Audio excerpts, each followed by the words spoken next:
Assalamu alaikum wa rahmatullahi wa barakatuh. Alaikum salam wa rahmatullah. Thank you very much for your invitation.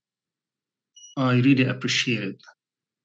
Today is the 79th day of continuous bombardment of Israeli bombing over Gaza. Palestinians who have been struggling for over a century have been at the mercy of the Israeli atrocity, the Israeli war which is a genocidal war, a war that has used every conceivable war against humanity. An ethnic cleansing in place has been taking place now for 79 days. Palestinians lost at least 25,000, out of which 40% are children and 30% are women. Over 1.9 million Palestinians have been displaced. Over 53,000 have been injured, some maimed for life. Palestinians have lost almost every hospital in the city, medical clinic, medical facilities, mosques, churches, schools, universities, public buildings, bakeries, factories, stores, and tens of thousands of residential buildings. This is unprecedented in the history of warfare, at least since World War II. Yet, the whole world has been silent and complicit in what is happening today in Gaza. What adds injury to insult is the fact that Muslim countries have met over 6 weeks ago. They waited 36 days to assemble and convene and meet in Saudi Arabia. 57 countries that spent over $1 trillion on armaments for the past 10 years.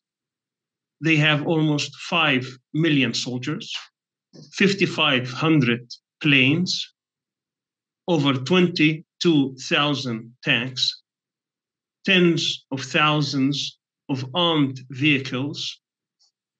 This whole army, plus numerous hundreds of ships, this army, this force, this power, was not able to get in one bottle of water of 2.3 million Palestinians who have been denied food, have been denied water, have been denied electricity, and have been denied fuel.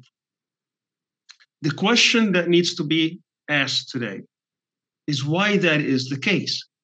What is the problem with the Muslim Ummah? What is the problem with the Muslim world? What is the problem with the whole world?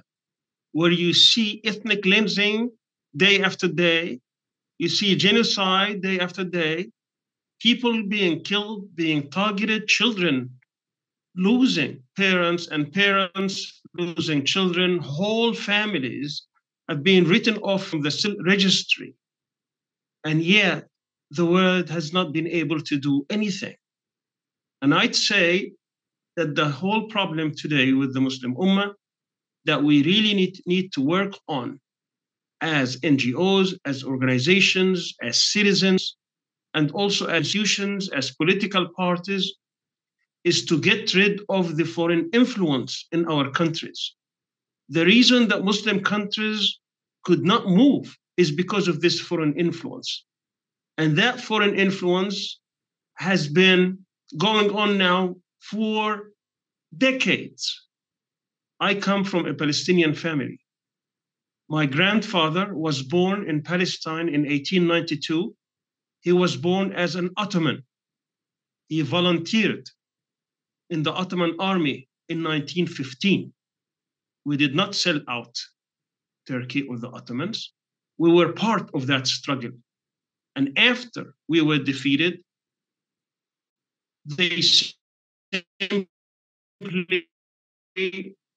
divided up the land that were under Ottoman Empire.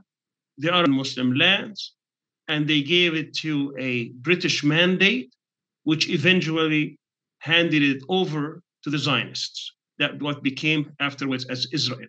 So Turkey, as the successor of the Ottoman Empire, has a moral obligation to stand up and defend not only our honor, not only those who have been betrayed, not only those who are victims, but also the honor of being the power that saved Palestine for centuries, but also was defeated and where Palestine was taken from. We need ASSAM's agenda, where it says that we need to bring in all the power of the Muslim countries, of the Muslim Ummah, so that we can be strong.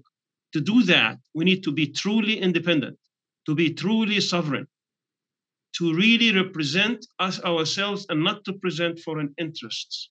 And for that, we need strong leadership also that sees our independence, our sovereignty as being the most important values that can define us today.